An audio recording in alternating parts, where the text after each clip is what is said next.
한국과 미국 간의 관세 협상은 이번 주부터 시작이 됩니다. 어떠한 결과가 나올까에 대한 결과에 대한 좀 관망 심리가 오늘 시장에서 강한 듯하고요.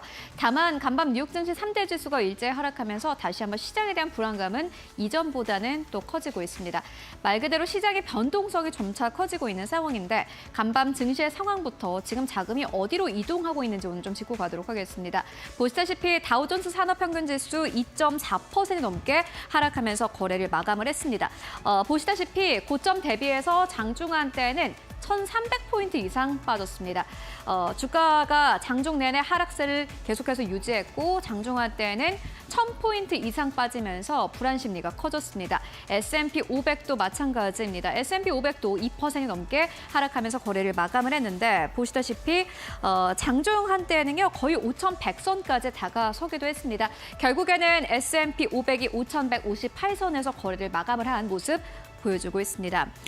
S&P 500 같은 경우에는요, 최근 반등에도 시장 내부 흐름은 여전히 방어적이다라는 의견 나오고 있는데 하방 리스크가 남아있다라고 차티스트들은 이야기를 하고 있습니다. 지금 시장에 대한 여러 가지 전망 나오고 있습니다. 관세가 어떻게 될 것이다, 경기 침체가 어떻게 될 것이다 라는 전망이 나오고 있는 가운데 기술적으로 분석을 하는 차티스트들은 지금 시장을 어떻게 바라보나 봤더니 여전히 차티스트들도 지금 시장 같은 경우에는 뉴욕 증시에 하방 압력이 더 커질 것이다라고 의견을 남기고 있습니다.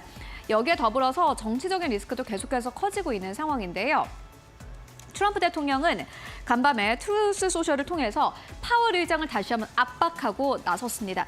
금리 인하를 해라, 빨리 해라라는 게 트럼프 대통령의 지금 요지인데 특히나 파월 의장은 이렇게 이야기하기도 했습니다. 미스터 투 레이시라면서 시간을 잘 못 맞추는 사람이다. 지금 통화 정책이라는 것은 굉장히 타이밍이라는 게 중요한데 파월 의장이 경기 침체로 나아가고 있는 미국 경기에 뭔가 타이밍을 잘 못 맞추고 있다라는 압박을 계속해서 넣고 있습니다.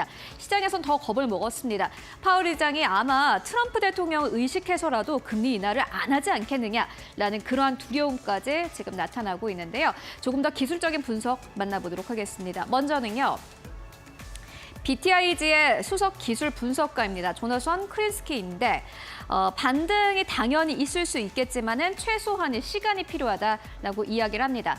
지금 시장이 물론 언젠가는 반등이 나오겠지만은 그 시간이라는 게 우리가 생각했던 것보다 더 길어질 수 있다라는 게 요지였고요. S&P 500은 5,000에서 5,100선의 테스트 가능성이 있다라고 이야기를 합니다.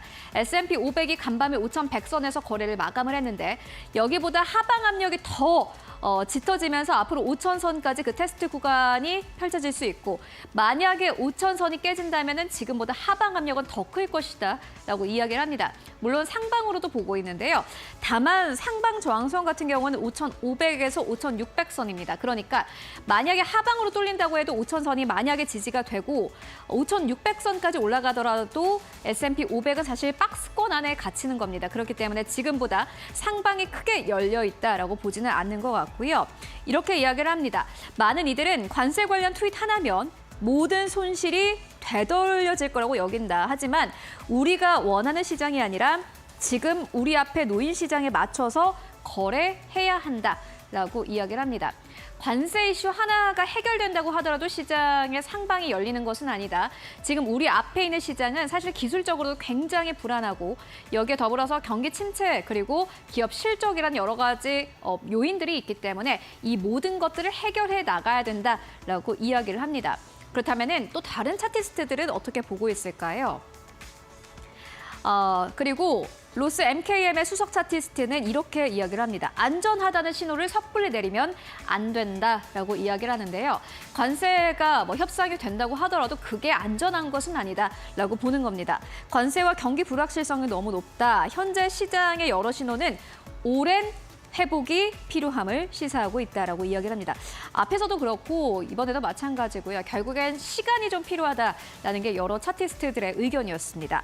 트렌드가 무너졌고 그만큼 회복에는 시간이 필요하다라는 게 의견이었는데 이게 떨어질 때는 빨리 떨어지지만 올라갈 때는 여러 가지 모멘텀이 필요하고 투자 심리가 살아나기 위해서는 시간도 필요하고 자금이 필요하기 때문에 지금 우리에겐 시간이 필요하다라고 이야기를 하고 있습니다. 그리고 역시나 마찬가지로 이 부분을 좀 집중을 해보셔야 될 것 같은데 지지선과 저항선 개념입니다. 이전에는 지지선 역할을 분명히 해줬습니다. 예를 들자면은 S&P 500이 5,500선이 지지였다면 이제는 저항선이 된 겁니다. 5,500선을 뚫어내지 못하고 있는 그러한 상황인데요. 이전의 지지선이 지금은 저항선으로 작용하고 있고 연준의 도움도 기대하기 어려운 현재 시점이다라면서 붕괴는 빠르게 일어났지만은 회복은 천천히 이루어질 것이다 라고 이야기를 합니다. 앞에서도 그랬고 지금도 그랬고요. 결국에는 시간이 필요하다라는 게 요지입니다. 회복이 일어난다고 하더라도 그게 빨리 일어날 가능성은 거의 없다라고 기술적 분석가들은 이야기를 하고 있고요. 마지막으로 만나보도록 하겠습니다. 네, 울프 리서치 한 전략가는 이렇게 이야기를 합니다. 미국보다는 다른 데를 봐라라는 게 요지였는데 미국보다는 해외에 더 많은 기회가 있다라고 이야기를 합니다. 시장 흐름을 보면 경기 민감 섹터 대신에는 유틸리티 필수 소비자 그리고 부동산이 주도를 하고 있는데 만약에 이게 진정한 반등이라면 경기 민감주가 올라왔어야 된다라고 이야기를 합니다. 왜냐하면 경기 침체 이슈가 강하게 시장을 짓누르면서 시장이 빠졌기 때문에 만약에 이게 진짜 반등, 찐 반등이라면은 경기 민감주가 먼저 올라왔어야 된다. 근데 그게 전혀 아니다라고 이야기를 하고 있고요. S&P 500은 강한 저항에 막히는 모습 그리고 반등에 대한 기대는 줄고 있다라고 이야기를 합니다. 지금보다 반등이 더 강하게 일어나지는 않을 것이다라고 울프 리서치에서는 이야기를 하고 있고요. 오펜하이머의 한 애널리스트는 이렇게 이야기를 합니다. 금광 주식이 금 실물 대비해서 저평가다라면서 오히려 금 쪽을 봐야 된다. 지금은 위험 자산이 아니라 안전 자산 쪽을 봐야 되고 역시나 마찬가지로 미국 시장보다는 오히려 신흥국 시장에 주목을 하자라고 이야기를 합니다. 중국과 브라질과 같은 신흥 시장의 주식도 단기적으로 유망하다라고 이야기를 하는데 간밤에 CNBC가 이러한 애널리스트들 그리고 차티스트들의 의견을 모두 다 분석해서 결국에 시장은 지금보다 하방 압력이 더 남아있다라고 봤습니다. 그리고 KB증권도 역시나 마찬가지로 비슷한 의견을 제시했는데요. KB증권은 트럼프의 미국을 등지고 떠나는 해외 자금이라는 제목의 리포트를 오늘 아침에 발행을 했습니다. 최근에 미국 증시에서 자금이 빠져나오고 있고 국채로부터도 자금이 빠져나오면서 오히려 다른 시장으로 빠져나가고 있다고 하는데 사실 중국과 브라질과 같은 신흥국 시장에 돈을 쉽게 넣기는 쉽지가 않습니다. 그래서 이 나온 자금들이 어디로 가나 봤더니 먼저 첫 번째로는요. 독일 국채입니다. 독일 국채 쪽으로도 역시나 마찬가지로 최근에는 유망 자산으로 꼽히고 있고요. 미국 관세 정책 대응 과정에서 미국 이외 지역에서 대안을 찾기 쉬운 상황이고 이에 따라서 사람들은 지금 미국보다는 독일에 더 주목하고 있다라는 이야기 나오고 있습니다. 이어서 두 번째는 일본인데요. 일본도 역시나 마찬가지로 독일과 함께 도피처로 부상을 하고 있습니다. 지난달에 해외 투자자들이 10년 이상의 일본 국채를 얼마나 사나 봤더니 155억 달러를 매수했다고 합니다. 2004년 이후 두 번째로 큰 규모라고 하는데요. 그러니까 이게 금융위기만큼 뭔가 지금 달러 위상이 떨어지고 있고 이에 따라서 다른 시장으로 좀 자금이 옮겨가고 있다라고 보시면 될 것 같습니다. 간밤 증시가 이렇게 3대 지수가 2% 이상 급락을 했음에도 불구하고 오늘 한국 증시가 그만큼 빠지지 않는 것은 결국에는 그 이외의 피난처를 그중에서 하나를 한국으로 보는 것이 아니냐라는 의견도 나오고 있는데요.